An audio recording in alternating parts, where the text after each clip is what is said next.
کو ابھی معاہدہ پامال کرنے نہیں دیں گے۔ پاکستان نے جنگ میں ایک ایسے ملک کو شکست دی جو اپنے دفاع پر اربوں ڈالر خرچ کرتا ہے۔ بھارتی جارحیت پر ہم نے اپنا رد عمل دیا اور 4 رافیل سمیت پامال کرنے نہیں دیں گے۔ پاکستان نے جنگ میں ایک ایسے ملک کو شکست دی جو اپنے دفاع پر اربوں ڈالر خرچ کرتا ہے۔ بھارتی جارحیت پر ہم نے اپنا رد عمل دیا اور 4 رافیل سمیت 6 بھارتی طیارے مار گرائے۔ وزیر اعظم شہباز شریف کا سہ فریقی اجلاس اور یوم آزادی کی تقریب سے خطاب۔ کہا ہم نے بھارت کو پہلگام واقعے پر تحقیقات کے لیے تعاون کی پیشکش کی۔ پاکستان خوش قسمت ہے کہ اس کے پاس ترکی اور آذربائیجان جیسے سچے دوست ہیں۔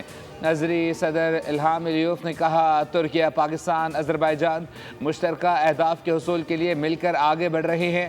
آذربائیجان پاکستان میں 2 ارب ڈالر کی سرمایہ کاری کرے گا۔ ترک صدر رجب طیب ایردوان بولے تینوں ممالک کے تعلقات باہمی احترام اور اعتماد پر مبنی ہیں۔ مشترکہ اہداف کے حصول کے لیے مل کر کام کرنا ہوگا۔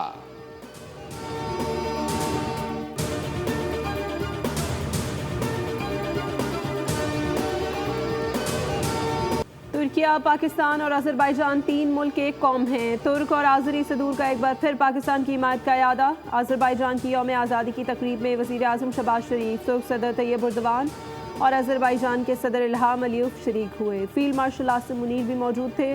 پاکستان، ترکیہ اور آذربائیجان کے قومی ترانے بجائے گئے۔ ترک صدر طیب ایردوان خطاب میں بولے ترکیہ، آذربائیجان اور پاکستان ایک قوم کی طرح دنیا کے سامنے کھڑے ہیں۔ آذربائیجان کے عوام کو آزادی کی مبارکباد پیش کرتا ہوں۔ آذربائیجان کے صدر الہام علیوف بولے پاکستان اور ترکیہ نے ہر مشکل وقت میں ساتھ دیا۔ ترکیہ اور پاکستان کے شکر گزار ہے۔ پاکستان، ترکیہ اور آذربائیجان اتحاد کی علامت ہیں۔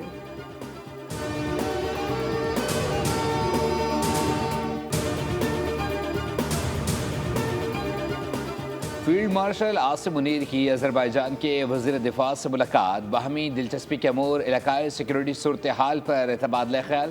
فیلڈ مارشل نے 2 طرفہ مضبوط تعلقات کو سراہا۔ ISPR کے مطابق ملاقات میں پاک آذربائیجان دفاعی تعلقات کو مزید مضبوط بنانے کے عزم کا اعادہ کیا گیا۔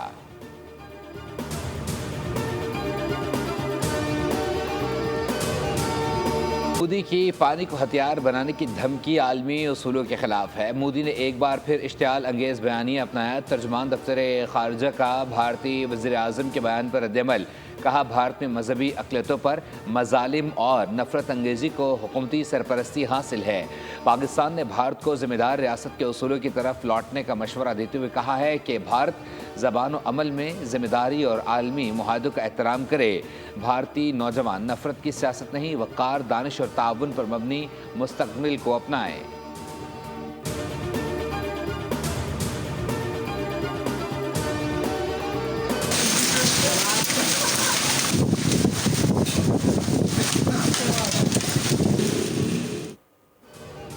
پنجاب کے بعد سندھ میں بھی طوفانی بارشیں۔ حیدرآباد شہر اور گرد و نواح میں بارش کے بعد گرمی کا زور ٹوٹ گیا۔ جامشورو، کوٹری سمیت مختلف مقامات پر شدید گرمی کے بعد تیز ہوا کے ساتھ بارش نے تباہی مچا دی۔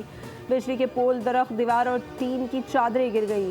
مختلف واقعات میں 2 بچے جاں بحق، 2 خواتین سمیت 10 سے زائد افراد زخمی۔ کوٹری ہیسکو سب ڈویژن کے 70 سے زائد فیڈرز بجلی کے پول گرنے سے بند۔ محکمہ موسمیات کے مطابق لاہور سمیت پنجاب کے مختلف اضلاع میں مزید بارش کا امکان ہے۔ سندھ کے بیشتر اضلاع میں بھی موسم گرم۔ کراچی میں شدید گرمی حبس نے عوام کو بے حال کر دیا۔ محکمہ موسمیات کے مطابق آج سے گرمی کی شدت میں مزید اضافہ متوقع۔ درجہ حرارت 39 سے 41 ڈگری سینٹی گریڈ ریکارڈ ہونے کا امکان۔